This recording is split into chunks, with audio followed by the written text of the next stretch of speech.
Hi everyone!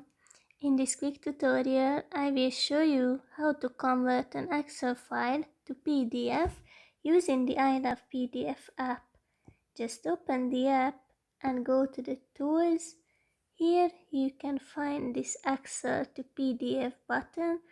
Tap on it and then select the file you would like to use.